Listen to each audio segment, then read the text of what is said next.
예, 오늘은 두려워 말라라는 제목으로 제가 하나님 말씀을 선포하도록 하겠습니다.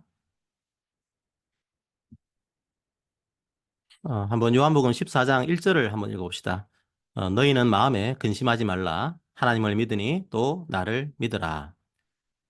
14장을 근심하지 말라. 예수님의 이 말로 시작하고 있습니다. 자, 14장을 이런 말로 시작하는 이유가 뭘까요? 그 요한복음 13장 후반부에는 가룟 유다가 예수님을 떠나는 장면이 묘사가 되고 있습니다. 예수님을 은 30에 팔아 넘기려고 하는 거죠. 성경에서는 의도적으로 가룟 유다가 나간 때를 설명하고 있습니다. 13장 30절이죠.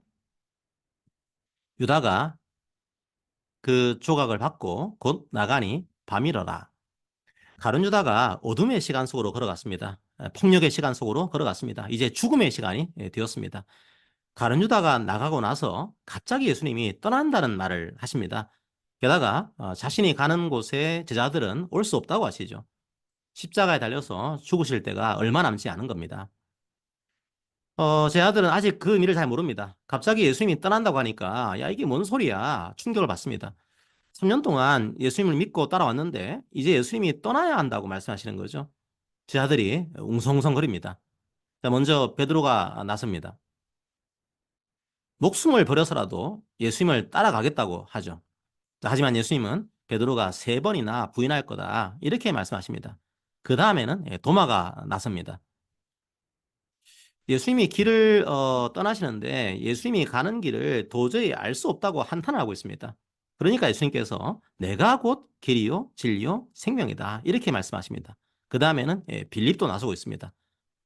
자, 제발 길을 떠나시기 전에 하나님 아버지를 좀 보여달라고 간구합니다. 그러자 예수님께서 나를 본 자는 아버지를 본 거다 이렇게 말씀하십니다. 그야말로 이 마지막 식사 자리가 혼란 그 자체입니다. 자, 왜 이렇게 혼란스러웠을까요? 두려웠기 때문입니다. 그 마지막 식사 자리에서 제 아들은 어떤 감정을 느꼈을까요? 바로 근심입니다. 바로 두려움입니다. 믿고 의지했던 예수님이 이제 사라질 수 있다고 하는 그 두려움과 그 근심이 제 아들을 덮쳤습니다. 3년과 같은 그런 꿈과 같은 세월이 흘러갔습니다. 제 아들은 예수님의 인격을 경험했습니다. 예수님의 이적을 봤습니다. 예수님이 하라는 대로 하니까 오병이어의 기적도 체험했습니다. 죽은 자가 살아나는 일도 목격을 했습니다. 예수님이 계신 곳에는 평안이 있었습니다. 예수님이 계신 곳에는 새로운 생명이 있었습니다. 예수님이 계신 곳에는 하나님을 향한 찬양이 있었습니다. 사실 제 아들이 한 일은 없습니다. 예수님을 보기만 하면 됐습니다. 예수님을 따라가기만 하면 됐습니다. 예수님이 시키는 대로 하기만 하면 됐습니다. 제 아들은 그저 예수님의 일을 바로 옆에서 목격한 사람들이었습니다. 그런데 이제 예수님이 떠난다고 하십니다. 들었을 겁니다. 이제 뭘 어떻게 해야 하는 거지? 앞으로는 무슨 일을 해야 하는 거지? 이런 생각이 들었을 겁니다. 그래서 14장에서는 그렇게 두려워하고 있는 제자들을 예수님이 위로하고 있습니다. 격려하고 있습니다. 카톡이 있었다고 한다면 내가 안 보이더라도 두려워하지 마, 힘내, 파이팅! 그렇게 문자를 보냈을 겁니다. 자, 오늘 본문도 마찬가지입니다. 예수님이 격려하고 있는 겁니다. 예수님이 보이지 않는 그 자리에서 제자들이 어떻게 살아야 할지 말씀하시면서 제자들을 격려하고 있습니다. 과연 오늘 본문에서는 어떤 식으로 제자들을 격려하고 있을까요? 12절을 다시 한번 읽어봅시다. 내가 진실로 진실로 너에게 이르노니 나를 믿는 자는 내가 하는 일을 그도 할 것이요 또한 그보다 큰 일도 하리니 이는 내가 아버지께로 감이라. 자, 12절을 보면은 예수님이 하시는 일을 제자들도 할 거라고 말합니다. 무슨 말입니까? 목격자에 불과했던 제자들이 이제 사역자가 됩니다. 동역자가 됩니다. 이제 예수님이 하는 일을 제자들도 하게 됩니다. 자, 그런데 예수님이 하는 일이 뭡니까? 과연 우리가 어떤 일을 할 수 있다는 겁니까? 제가 요한복음 설교를 할 때마다 이 말씀을 드렸던 것 같습니다. 요한이 그만큼 강조하고 있는 거죠. 저 요한복음 17장 3절에서 4절을 한번 읽어봅시다. 제가 읽겠습니다. 영생은 곧 유일하신 참 하나님과 그가 보내신 자 예수 그리스도를 아는 것이니다. 아버지께서 내게 하라고 주신 일을 내가 이루어 아버지를 이 세상에서 영화롭게 하였사오니. 예수님이 하는 일이 뭡니까? 바로 하나님께서 맡기신 자들에게 생명을 주는 겁니다. 영생을 주는 겁니다. 바로 그게 예수님이 하시는 일입니다. 그렇다면 생명이 뭘까요? 영생이 뭘까요? 단순하게 죽지 않는 것? 그걸 의미하는 게 아닙니다. 지옥에서 영원히 사는 것은 죽음이지 영생이 아닙니다. 영생은 하나님과 예수 그리스도를 아는 겁니다. 기노스코라고 하는 헬라어를 쓰는데요. 단순하게 뭐 지적으로 안다 이런 게 아닙니다. 인격적으로 믿고 신뢰하는 겁니다. 그러니까 영생은 관계를 말하는 겁니다. 하나님과 영원토록 교제하는 삶, 바로 그게 성경에서 말하는 영생입니다. 자, 그런데 어떻게 우리가 이런 영생을 누릴 수 있을까요? 하나님은 거룩합니다. 죄가 있는 곳에 임하지 않습니다.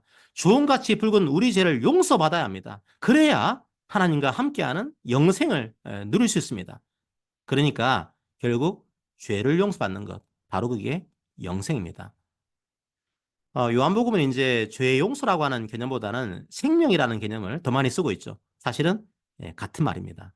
바로 그게 이 땅에서 예수님께서 하신 일이었습니다. 우리의 죄를 십자가에서 다 짊어지시고 우리를 용서하시고 우리에게 영생을 주신 일, 하나님과 화목하게 하신 일, 바로 그 일을 이 땅에서 이루신 겁니다. 요한복음 19장 30절을 한번 읽어봅시다. 예수께서 신 포도주를 받으신 후에 이르시되 다 이루었다 하시고 머리를 숙이니 영원히 떠나가시니라. 우리 죄를 용서하고 영생을 주시는 일, 바로 그 일을 십자가에서 이루셨습니다. 다 이루셨습니다. 이 사실을 믿는 자는 누구나 구원을 얻습니다. 영생을 얻습니다. 바로 그 새 언약을 우리에게 주셨습니다.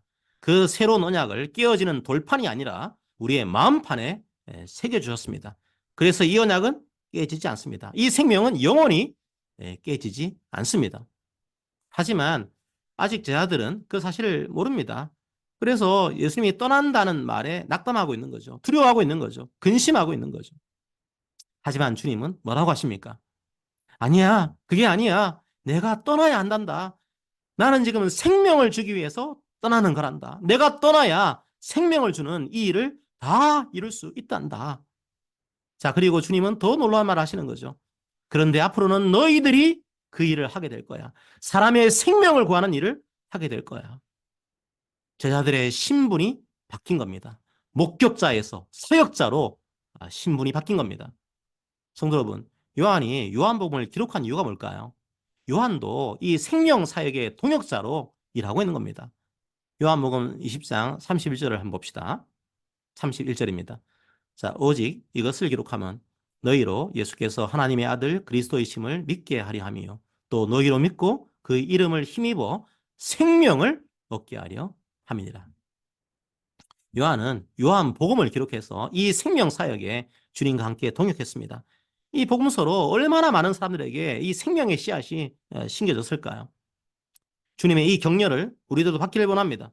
궁극적으로 그리스도인들이 하는 일이 뭡니까? 교회가 하는 일이 뭡니까? 생명을 구하는 일입니다.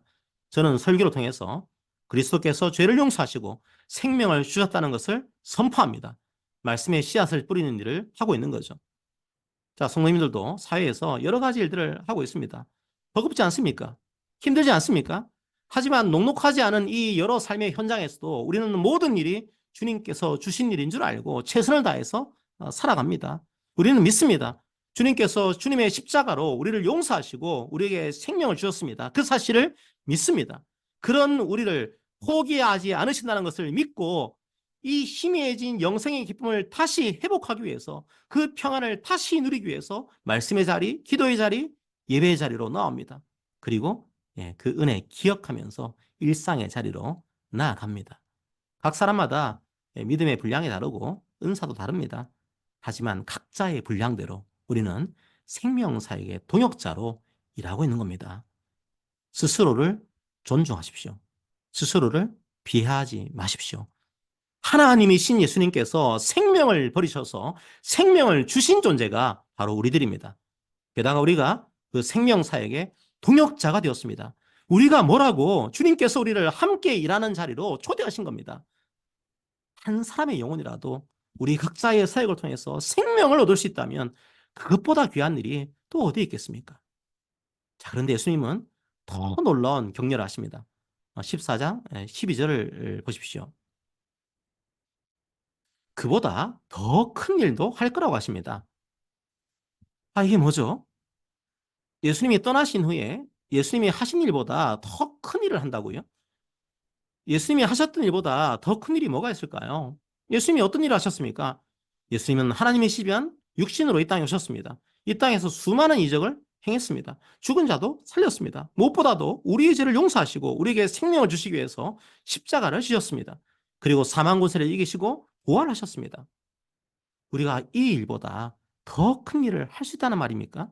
도대체 그게 뭘까요? 이 말씀은 예수님의 일과 우리의 일을 비교하고 있는 게 아닙니다. 예수님이 십자가를 지시기까지 이 땅에서 하셨던 일, 그리고 십자가를 지시고 부활하시고 승천하신 이후에 예수님이 우리를 통해 하실 일을 비교하고 있는 겁니다. 십자가를 지시고 부활하신 이후에 예수님께서 제자들을 통해서 더 큰 일을 하실 거라는 말입니다. 둘 다 사역의 본질은 같습니다. 생명 사역입니다. 사람들을 살려서 하나님과 교제하게 하는 바로 그런 사역이죠. 자, 그런데 왜 십자가 이후의 일을 더 큰 일이라고 했을까요? 첫째, 한번 생명 사역의 측면에서 생각해 봅시다. 생명 사역의 핵심은 죄의 용서입니다. 그런데 예수님께서 십자가에서 피를 흘리실 때 그 일이 다 이루어지게 됩니다. 십자가를 지시기 전까지는 그 일이 다 이루어지지 않은 겁니다. 그래서 예수님께서 죄의 용서를 위해서 십자가를 지셨습니다. 하지만 제 아들은요, 이제 명확하게 예수님의 십자가와 부활로 우리 죄가 용서받고 영생을 얻었다 선포할 수 있습니다. 예수님의 십자가와 부활을 근거로 확실하게 죄 용서를 선포할 수 있게 된 겁니다. 그런 측면에서 더 큰 사역입니다. 예수님께서 우리의 생명을 위해 사신 일들이 명확해진 거죠. 자, 둘째로 한번 교회와 선교의 측면에서 생각을 해봅시다. 예수님은 완전한 하나님이셨지만 완전한 인간이었습니다. 그래서 장소에 한계가 있었습니다. 예수님이 이 생명사역을 하신 곳은 팔레스타인 땅이었습니다. 그곳을 벗어나지 못했습니다. 하지만 제 아들은요, 사도행전 1장 8절을 봅시다. 오직 성령이 너희에게 마시면 너희가 권능을 받고 예루살렘과 온 유대와 사마리아와 땅 끝까지 이르러 내 증인이 되리라 하시니라. 예수님이 승천하신 이후에 제 아들은 예수님의 십자가 부활을 땅 끝까지 전하게 됩니다. 그런 측면에서 더 큰 일이라고 하고 있는 겁니다. 자, 그런데 이런 생명사역을 우리가 어떻게 할 수 있을까요? 우리 힘으로 할 수 있을까요? 우리 능력으로 할 수 있을까요? 과연 우리가 할 수 있을까요? 예수님은 이 생명사역을 어떻게 우리가 할 수 있는지에 대해서도 말씀하십니다. 그냥 알아서 해. 그렇게 내버려 두신 게 아닙니다. 예수님은 채찍을 들고 힘을 내. 할 수 있어. 파이팅! 이렇게 말하지 않습니다. 우리는 예수님의 은혜로 구원받는 것을 믿습니다. 그런데 이상하게도 구원받은 이후에는 다시 자기의 공로로 돌아갈 때가 많습니다. 종교적인 열심으로 이 생명사역을 하려는 거죠. 아닙니다. 우리는 구원받은 이후에도 은혜로 살아가는 사람들입니다. 우리가 생명사역자로 살아가기 위해서도 은혜가 필요합니다. 따라서 그 은혜의 통로를 발견을 해야 되는 거죠. 그 은혜의 통로가 뭘까요? 13절과 14절을 봅시다. 너희가 내 이름으로 무엇을 구하든지 내가 행하리니 이는 아버지로 하여금 아들로 말미암아 영광을 받으시게 하려 함이라. 내 이름으로 무엇이든지 내게 구하면 내가 행하리라.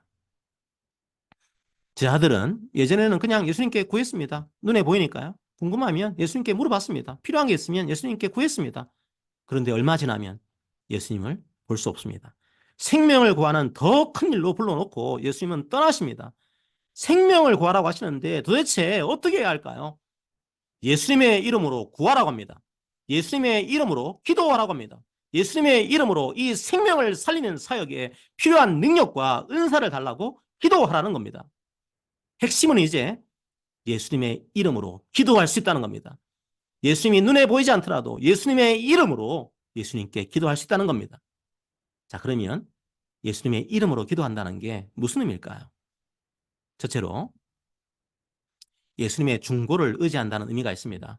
우리가 너무 좋은 일을 했기 때문에, 우리가 너무 많은 일을 했기 때문에 기도할 수 있는 게 아닙니다. 우리는 하나님께 기도할 수 없는 존재였습니다. 우리 죄가 하나님과 우리 사이를 갈라놓았습니다.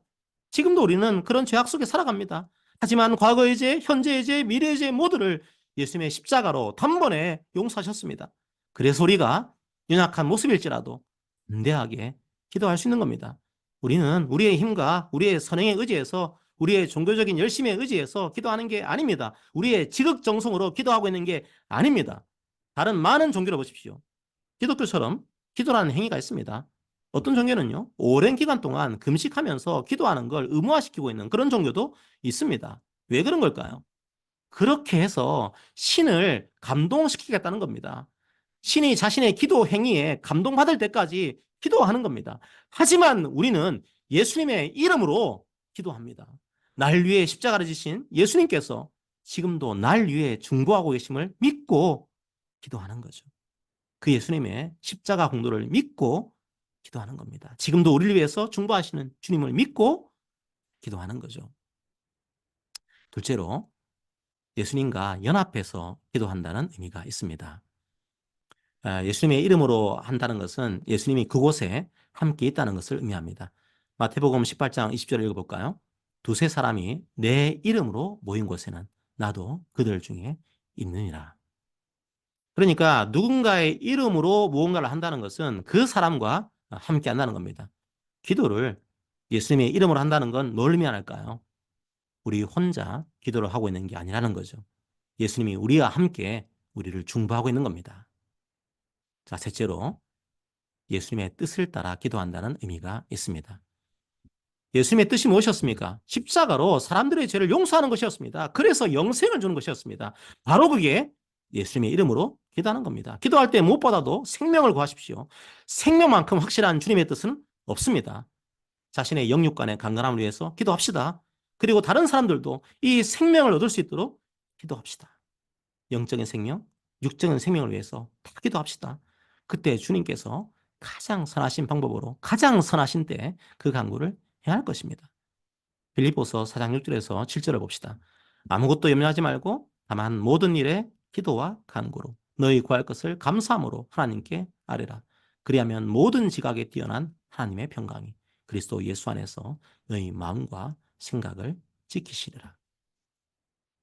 예수님의 이름은 주문이 아닙니다. 주술이 아닙니다.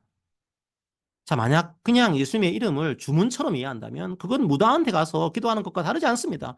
우리 예수님은 그런 분이 아닙니다. 우리가 주의 뜻대로 기도할 때 생명을 경험하게 하십니다. 우리가 주의 뜻대로 기도할 때 놀라운 평안을 경험하게 하십니다. 우리 주님이 가장 선한 길로 인도하십니다. 참 좋으신 우리 하나님입니다. 기도할 때 이 평안을 누리기를 원합니다. 바로 기도가 우리 은혜의 통로입니다. 예수님의 이름으로 기도할 때 우리의 두려움이 사라질 것입니다. 자, 그런데요, 오늘 본문은 또 하나의 은혜의 통로를 얘기를 하고 있습니다. 더 큰 일을 하기 위한 또 하나의 방법을 얘기를 하고 있습니다. 15절을 봅시다. 너희가 나를 사랑하면 나의 계명을 지키리라. 예수님을 사랑하는 사람은 자연스럽게 예수님의 계명을 지키게 됩니다. 잘 보십시오. 너희가 나를 사랑한다면 나의 계명을 지켜라. 이렇게 명령하고 있는 게 아닙니다. 사랑한다면 당연히 예수님 계명을 지킬 거라는 말입니다. 명령이 아니라 자연스러운 결과입니다. 하기 싫은데 억지로 지키는 게 아닙니다. 안 지키면 저주를 받을 것 같아서 지키는 게 아닙니다. 뭔가 찜찜해서 지키는 게 아닙니다. 지키면 더 큰 상을 줄 것 같아서 지키는 게 아닙니다. 여러분이 이 4월에 이 화려한 마지막 주일에 왜 예배를 드리고 있는 겁니까? 바로 마음속에 주의 말씀이 새겨져 있기 때문입니다. 마음의 동기가 달라진 겁니다. 주님을 사랑하기 때문입니다. 그렇게 하는 게 더 행복하기 때문입니다. 말씀이 꿀처럼 달기 때문입니다. 새로운 생명을 얻고 예수님을 사랑하는 사람은 예수님의 계명을 지키게 될 거라고 하고 있죠. 그런데 도대체 말씀에 나와 있는 예수님의 계명이 뭡니까? 사랑입니다. 하나님을 사랑하고 이웃을 사랑하는 겁니다. 생명을 가진 사람들은 각자의 삶에서 각자의 분량대로 사랑의 열매를 맺게 됩니다. 그런데 요한복음은 특별히 새 계명을 하나 더 말하고 있습니다. 요한복음 13장 34절, 35절을 볼까요? 새 계명을 너희에게 주노니 서로 사랑하라. 내가 너희를 사랑한 것 같이 너희도 서로 사랑하라. 너희가 서로 사랑하면 이로써 모든 사람이 너희가 내 제자인 줄 알리라. 하나님 사랑, 자, 이웃 사랑을 이미 알고 있습니다. 그런데 34절은요, 바로 교회의 사랑을 말합니다. 주님을 고백하는 사람들 사이에서의 사랑을 말하고 있습니다. 성도 여러분, 기도를 했다고 생각해 봅시다. 새벽 기도에 다녀왔다고 하면 가정을 해봅시다. 예수님의 이름으로 기도하는 건 아까도 봤지만 너무나 아름답고 너무나 귀한 일입니다. 기도는 매우 중요한 은혜의 통로입니다. 자, 그런데 기도회를 마치고 차를 빼는데 뭐가 잘 안 됩니다. 그래서 성도들끼리 싸움이 났다고 가정을 해봅시다. 네가 잘났니? 내가 잘났니? 싸우고 있습니다. 만약 누군가 그 모습을 보고 있다면 뭐라고 할까요? 이거 뭐지? 그렇게 하지 않겠습니까? 어떤 학자가 이런 얘기를 했습니다. 기독교에 대한 최고의 변증은 서로 사랑하는 것이다. 교회 내에서 주님 말씀대로 서로 사랑하지 않는데 무슨 생명을 외칠 수 있겠습니까? 무슨 큰 일을 할 수가 있겠습니까? 우리가 서로 사랑할 때 생명을 전하는 우리의 사역의 진정성이 입증이 되는 겁니다. 자, 그런데 왜 서로 사랑하지 못하는 걸까요? 왜 생명을 위해 기도해 놓고 서로 사랑이라는 계명을 지키지 못하는 걸까요? 말씀을 읽고 그 말씀을 깨닫고 그 말씀을 삶에 적용하는 것. 우리의 능력으로 할 수 있는 게 아닙니다. 우리의 능력으로 하려고 하기 때문에 싸움이 일어나는 거죠. 우리의 능력으로 할 수 있는 게 아닙니다. 그것도 은혜입니다. 16절과 17절을 한번 읽어봅시다. 내가 아버지께 구하겠으니 그가 또 다른 보혜사를 너희에게 주사 영원토록 너희와 함께 있게 하리니 그는 진리의 영이라. 세상은 능히 그를 받지 못하나니 이는 그를 보지도 못하고 알지도 못함이라. 그러나 너희는 그를 아나니 그는 너희와 함께 거하시며 또 너희 속에 계시겠음이라. 오늘은 시간이 너무 길어질 것 같아서 보혜사 성령님에 대한 그런 내용은 짧게 제가 설교하도록 하겠습니다. 왜 말씀대로 예수님의 계명대로 살아가지 못하는 걸까요? 보혜사 성령 하나님을 의지하지 않기 때문입니다. 성도 여러분, 주의 십자가로 죄 용서를 받고 생명을 얻은 모든 사람들은 보혜사 성령 하나님께서 함께합니다. 보호하시고 은혜를 주시고 가르치십니다. 우리의 위로자요, 우리의 중보자요, 우리의 변호자요, 우리의 상담자입니다. 오늘 본문에서는 특별히 성령 하나님을 진리의 영이라고 부릅니다. 말씀을 가르치시고 말씀을 깨닫게 하시고 말씀을 적용하게 하십니다. 그게 성령 하나님의 일입니다. 26절을 봅시다. 보혜사 곧 아버지께서 내 이름으로 내실 성령 그가 너에게 모든 것을 가르치고 내가 너에게 말한 모든 것을 생각나게 하리라. 우리가 말씀을 읽을 때 성령 하나님께서 깨닫게 하십니다. 성령 하나님의 도우심이 없다면 이 성경은 생명의 말씀이 아니라 오래된 고대의 문서에 불과합니다. 성령 하나님의 도우심이 없다면 이 말씀의 계명을 우리가 어떻게 삶에서 적용해야 할지 알 수 없습니다. 어떻게 이 생명의 말씀을 삶에서 살아내야 하는 건지 알 수 없습니다. 그래서 우리는 기도할 때마다 말씀을 읽을 때마다 진리의 영이신 성령 하나님께 구하는 겁니다. 우리 교회도 설교하기 전에 성령 하나님께 말씀을 깨닫게 해달라고 찬양으로 기도하지 않습니까? 자, 그런데 성령 하나님은 우리의 의지와 관계없이 억지로 일하지 않으십니다. 우리의 마음을 두드리십니다. 우리의 마음을 두드리실 때 우리가 그 문을 열어야 합니다. 그때 우리에게 놀라운 말씀의 의미를 깨닫게 하십니다. 여러분의 일상의 삶에서 주의 십자가 생명을 말로 그리고 삶으로 전하는 사역을 하는 모든 자들을 주님은 홀로 두지 않습니다. 눈에 보이는 누군가가 없을지라도 우리들은 혼자가 아닙니다. 기도의 자리에서 말씀의 자리에서 주님께서 우리와 함께 하십니다. 성령 하나님께서 그 사실을 깨닫게 하십니다. 두려워하지 마시기를 기도합니다. 성도 여러분, 오늘 말씀을 마무리하겠습니다. 자, 우리들을 사는 존재로 생각하지 맙시다. 주님께서는 자신의 생명을 바쳐서 우리에게 생명을 주셨습니다. 그리고 이제 그 생명사의 동역자로 우리를 초대하십니다. 그냥 네 힘으로 알아서 해. 그렇게 내버려 두지 않습니다. 주의 이름으로 기도할 때 주께서 행하십니다. 우리가 말씀을 읽을 때 서로 사랑이라고 하는 주의 뜻을 보여주시고 그 계명을 지킬 수 있는 기쁨을 주십니다. 그래서 그 서로 사랑을 보고 사람들은 예배 자리로 나옵니다. 그리고 성령 하나님께서 항상 함께 계셔서 우리의 길을 인도하실 것입니다.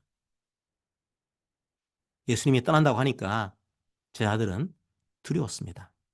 하지만 주님은 제 아들에게 말씀하십니다. 아니야. 이제는 십자가와 부활로 다 이루었단다. 이제 세상 끝날까지 너희와 함께 있을 거야. 약속하셨습니다. 그 약속을 믿는 모든 주의 성도들에게 주의 평안이 가득하기를 이 시간 기도합니다. 아멘. 이 말씀을 기억하면서 주님께서 떠나시니까 이제 보혜사 성령 하나님께서 우리와 함께 하십니다. 이제 성령 하나님 의지하면서 우리의 삶을 살아가기를 원합니다. 함께 찬양할까요?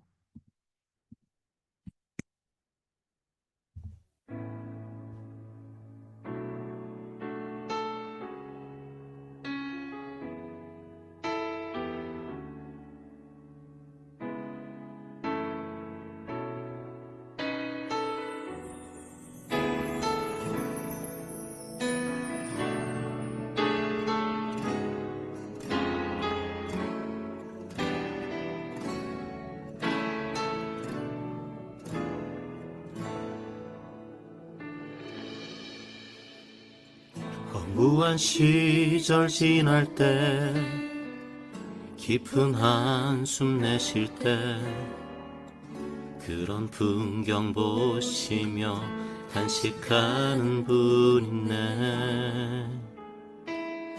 고와 같이 너희를 버려두지 않으리. 내가 너희와 영원히 함께하리라. 성령이 오셨네. 성령이 오셨네. 내 주에 보내신 성령이 오셨네. 우리 인생 가운데 신이 찾아오셔서 그 나라 꿈꾸게 하시네. 억눌린 자 갇힌 자 자유함이 없는 자 피난처가 되시는 성령님 계시네. 주의 영이 계신 곳에 참자유가 있다네. 진리의 영이신 성령이 오셨네. 함께 성령이 오셨네. 성령이 오셨네. 성령이 오셨네. 내 주에 보내신 성령이 오셨네. 우리 인생 가운데 신이 찾아오셔서 그 나라 꿈꾸게 하시네. 성령이 오셨네. 성령이 오셨네. 내 주에 보내신 성령이 오셨네. 우리 인생 가운데 신이 찾아오셔서 그 나라 꿈꾸게 하시네. 성령이 오셨네. 성령이 오셨네. 내 주에 보내신 성령이 오셨네. 우리 인생 가운데 신이 찾아오셔서 그 나라 꿈꾸게 하시네. 성령이 오셨네. 성령이 오셨네. 내 주에 보내신 성령이 오셨네. 우리 인생 가운데 신이 찾아오셔서 그 나라 꿈꾸게 하시네.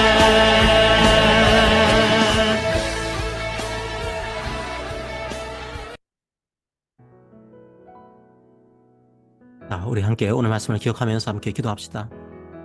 주님, 제 아들의 두려움을 생각해 봅니다. 그렇습니다. 예수님이 함께 하시지 않으면 우리는 두려움과 근심으로 살아갈 수밖에 없는 그런 존재입니다. 하지만 십자가와 부활로 영원히 하나님과 함께 영생을 누릴 수 있는 길을 열어주셨습니다. 감사합니다. 이제 이 생명을 가진 우리들이 이 생명 전하며 살기를 원합니다. 우리의 힘으로는 할 수 없습니다. 예수님의 이름으로 기도하기 원합니다. 주의 말씀대로 서로 사랑하며 나아가기 원합니다. 보혜사 성령 하나님을 의지하며 살기 원합니다. 주님의 은혜로 사람을 살리는 사역들을 우리들이 목격하며 또 동시에 동역할 수 있도록 주여 함께하여 주시옵소서. 함께 오늘 말씀을 기억하면서 우리에게 주신 놀라운 은혜를 찬양하기 원합니다. 기도합시다.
사랑의 하나님 아버지 참 감사합니다. 주의 십자가 은혜로 죄악 가운데 죽었던 저희들을 용서해 주시고 죄를 용서하시고 영원한 생명을 주신 것을 저희들이 기억합니다. 주님 감사합니다. 이제 우리에게 이 생명을 주셨사오니 우리가 이 생명을 증거하며 우리의 말과 삶으로 증거하며 나아가기를 원합니다. 이 땅 가운데 죽어가는 자들이 참으로 많습니다. 육적으로는 전쟁으로 죽어가는 자들도 있고 영적으로 죽어있는 자들도 참으로 많이 있습니다. 하나님 아버지, 이제 우리가 이 생명을 전하기 원합니다. 주님께서 그 모든 죄를 용서하셨다 선포하는 자들이 되기를 원합니다.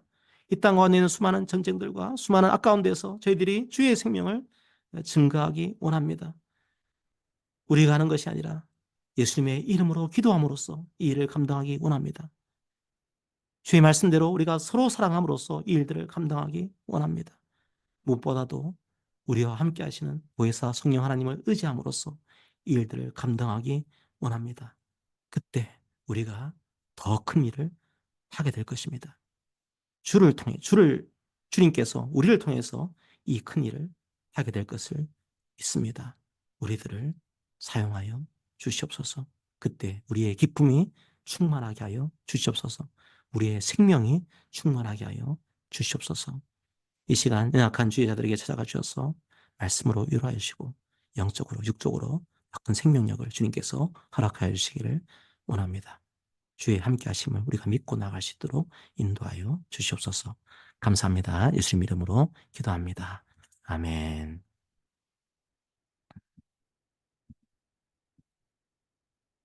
이 시간 서로 권면하도록 하겠습니다. 사랑하는 성도 여러분, 주님은 자신의 몸을 주시고 피를 주셨습니다. 우리는 그 양식을 먹고 생명을 얻었습니다. 우리는 여전히 죄 가운데 살아갈 때가 있지만 예수님의 핏값으로 구원받은 존귀한 존재입니다. 스스로를 비하하지 맙시다. 우리에게 주신 이 귀한 생명을 다른 사람에게도 나누어 줍시다. 예수님의 이름으로 기도합시다. 서로 사랑합시다. 보혜사 성령 하나님을 의지합시다. 우리의 일상이 두려울 때도 있지만 두려워 말라 말씀하신 주님의 말씀을 기억하며 담대하게 걸어가기를 기도합니다. 아멘.